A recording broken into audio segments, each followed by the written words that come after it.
All right, so welcome to another deep dive. Today we are going to be taking a look at A Garden of Pomegranates, an outline of the Kabbalah by Israel Regardie. Excellent choice. A classic. Yeah, I was thinking about the folks listening right now, and they could be coming at this from all kinds of angles. Like maybe they're prepping for some kind of big meeting or presentation, or maybe they just have a general interest. So our goal today is to really pull out a core concept from Regardie's work, and that is the concept of paths within the Kabbalah.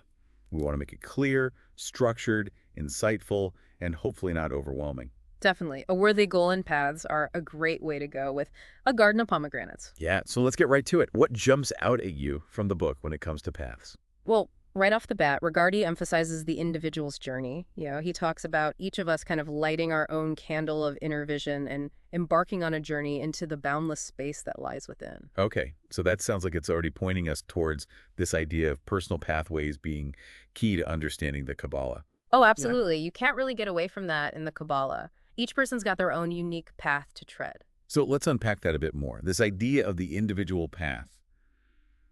Regardie uses this powerful image of becoming a lamp unto his own path through self-realization.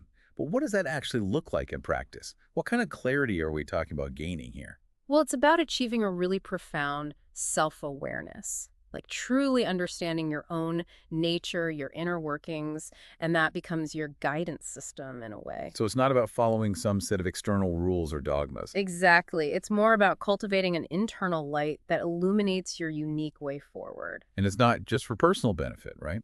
Regardie talks about something bigger at play. Oh, definitely. Yeah. He says the ultimate aim is for the brilliance of our light to illuminate the universe. It's this really powerful notion that individual understanding contributes to a larger cosmic awareness. That's a really fascinating perspective, this inner journey with outward implications. Now, beyond this individual path, Regardie dives into some other kinds of path, particularly with the Tree of Life. Could you break down the Tree of Life for us? What exactly is it within the Kabbalah? Sure. So the Tree of Life is like the central symbol, the most recognizable image within the Kabbalah. It's basically a visual representation of the structure of the universe from like the most divine realms down to the physical world. And it's not just a cosmic map, is it? No, it also serves as a blueprint of the human psyche, too. So it shows the different aspects of our being and how they all connect and relate to each other. Right, and this map is made up of 10 interconnected spheres, which are called the Sephiroth. And these Sephiroth, these spheres, they aren't just isolated points, are they? Nope, they're linked by 22 pathways. Ah, so here's where we get into those other kinds of paths, the connections between the Sephiroth. Exactly, and if you count the 10 Sephiroth themselves as primary paths, or branches, and add those 22 connecting routes, you get what are called the 32 paths of wisdom. 32 paths. Yeah. Okay, so what's the function of these connecting paths? Regardie says they create harmony and balance between the different concepts and energies represented by the Sephiroth. They show how everything interacts and finds equilibrium. So it's like a dynamic, interconnected system showing the relationships between all these different aspects of existence. And each of these 22 lettered paths has its own set of correspondences, right? Things like Hebrew letters, tarot cards, and so on. Yes. Each path is associated with a specific Hebrew letter, and those letters carry a lot of symbolic weight. Each path also has a number, a place on the Tree of Life, a tarot card, and its own symbolic meaning. It gets really complex and layered. I bet. Sounds like we could do a whole deep dive just on those correspondences alone. Yeah. But let's get a taste, shall we? Can we look at a few examples that Regardie highlights just to get a feel for what these paths represent? Let's start with path number 11. He connects that one with the Hebrew letter Aleph, right? Yes. Path 11 connects Kizer, which represents the crown or the ultimate source, to Chokmah, which embodies wisdom. And as you said, it's associated with the Hebrew letter Aleph. Which means? Aleph signifies ox or bull. And why is that symbolism significant? Well, the ox has always been seen as a symbol of generative power, like primal energy, creation. And in the supernals, that's the three highest Sephiroth, Kizer, Chokmah, and Bina. This path relates to the father aspect, the initial spark of divine creative force. Wow, so path 11 is all about that fundamental power of origination. Yeah, you could say that. All right, so what about path number 14? That one's associated with Daleth. And I know Regardie mentions a link with Venus and even pulls in some Freudian symbolism there. Right, so path number 14 connects Chokmah, wisdom, to Bina, understanding, and it's tied to the Hebrew letter Daleth. In Venus, right? The planet of love and attraction. Exactly. And Regardie's point is that this path symbolizes the principle of attraction between opposites, positive and negative, male and female. This is seen as a driving force in creation. So it's about the interplay of these fundamental polarities that bring things into being. Yes. And there's another interesting layer here. The Hebrew word daleth is pronounced a bit like Dallas and means door. Door. And the Freudian connection. Well, Freud saw doors as symbols of the womb. Ah, I see. So again, we have this emphasis on creation potential coming into being. It's really fascinating how those esoteric and psychological symbols come together there. Absolutely. Okay, let's move along. What about path number 15 and the letter Hey? Okay, so path 15 connects chokmah, wisdom, to tifaris, beauty.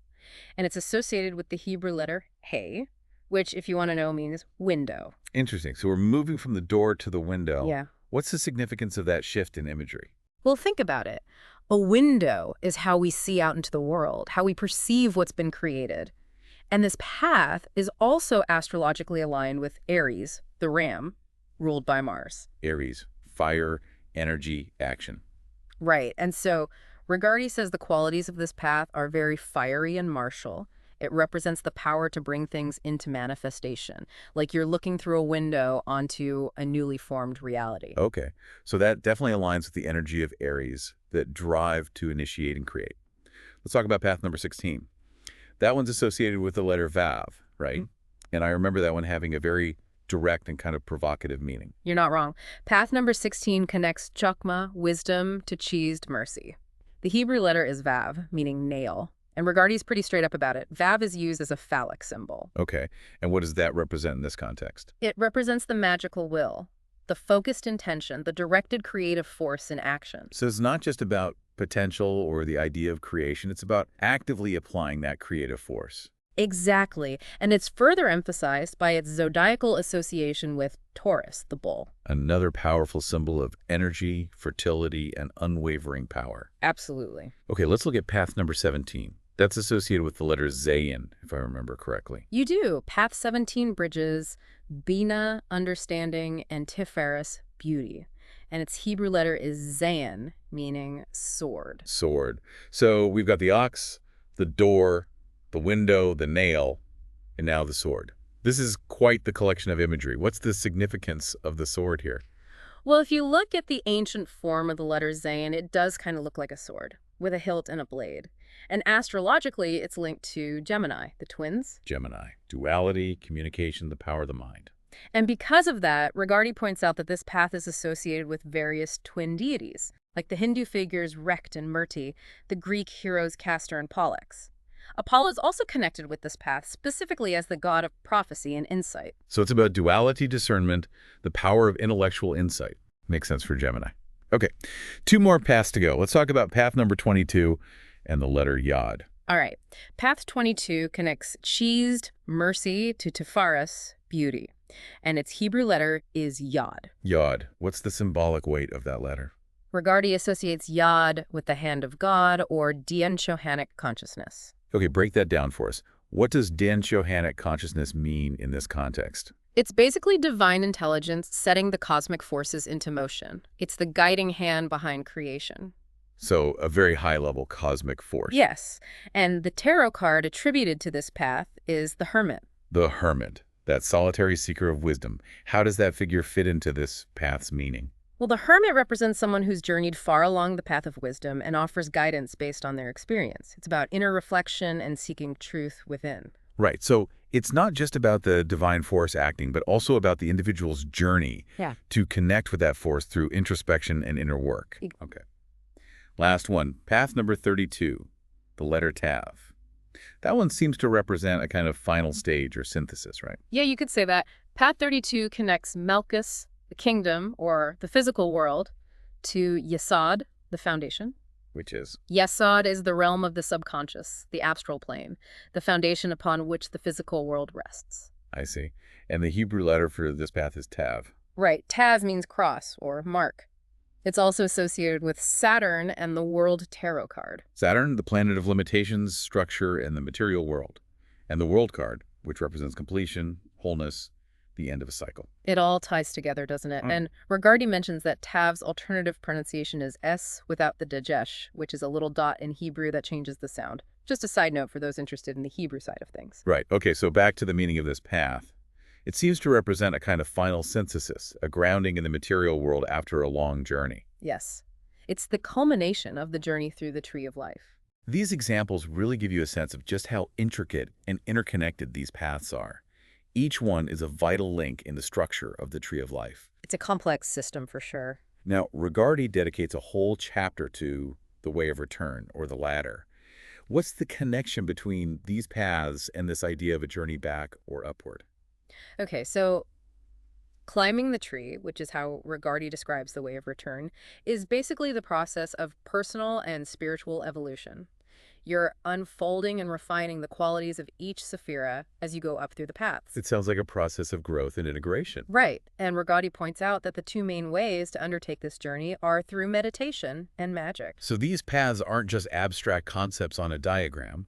You're meant to actively engage with them. Exactly. Let's talk about magic for a bit. How does Regardie present magic as a way to navigate these paths? He explains that magic, or what's sometimes called practical Kabbalah, aims for a similar state of consciousness as meditation, like a passing beyond ordinary consciousness, a sense of ecstasy or union with something greater. The state of transcendence. Yes, and he emphasizes that rituals and magic, even though they can be complex, are really there to remind you of one core objective: the invocation of the holy guardian angel. And that invocation is a key part of your personal path. Absolutely. It's about discovering and aligning with your unique purpose within the cosmos.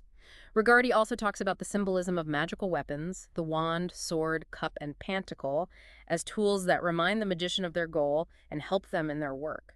So these tools serve as physical anchors to reinforce the inner work being done. That's a good way to put it. Regardie also discusses the Rosicrucian system of grades. How does this system fit into the concept of paths within the Kabbalah? The Rosicrucian grades provide a more structured path of progression within the Kabbalistic framework. So it's like a step-by-step guide through the Kabbalistic landscape. Exactly. Regardie outlines the initial grades as stages of increasing familiarity with the Kabbalistic system, gaining control over the astral realm, understanding the elemental principles, engaging in intellectual training, and cultivating a sense of devotion. And what about the higher grades? Well, in the higher grade of Tiferet, the central task is attaining the knowledge and conversation of the Holy Guardian Angel. This is where you discover your true will, your unique purpose, and your heavenly orb, which is basically your unique path and potential. So it's about coming into alignment with your true self and your destiny. Yes. And Regardie also points out the importance of crossing the abyss in the Magister Templi grade, which corresponds to Bina. This crossing represents the destruction of the ego, a really radical step on the path to higher consciousness. So it's a process of transformation and letting go of the limited self. Right. So we've talked about the individual's inner path, the paths on the Tree of Life, and these more structured paths like the Rosicrucian grades. Where does this all lead? What's the ultimate destination in this framework? Regardie quotes a statement about the path that I think sums it up nicely. He says it goes forever onward, upward and upward, unto that goal which has neither beginning nor ending. Wow, that's pretty profound. It is. And it highlights the idea that personal and spiritual development in the Kabbalah is an ongoing process. It's not about reaching a fixed endpoint, but about continually growing and unfolding your potential. So the journey itself is the destination, in a way. Exactly. All right, so let's wrap this deep dive up. We've covered a lot of ground today. We started with the idea of the individual's inner path of self-discovery. Then we moved on to the intricate network of paths on the Tree of Life and how they connect all the different aspects of the universe and ourselves. And finally, we looked at how we can actively engage with these paths through things like meditation, magic, and the Rosicrucian grades. It's been quite a journey through the Garden of Pomegranates. It really has. And what's become clear is that this concept of paths is central to the whole Kabbalistic understanding of existence. It's not just a side detail, it's a fundamental principle. And that leaves us with a final thought for you, our listener. As you go about your day, think about this web of paths that we've explored. What does the idea of your own unique path mean to you? Is it an inward journey? A series of choices? A structured practice? And what next step on your own path might be illuminated by this Kabbalistic perspective? If you're intrigued, we encourage you to check out Regardie's book, A Garden of Pomegranates, and continue exploring these ideas. Thanks for joining us on this deep dive. Until next time. See ya.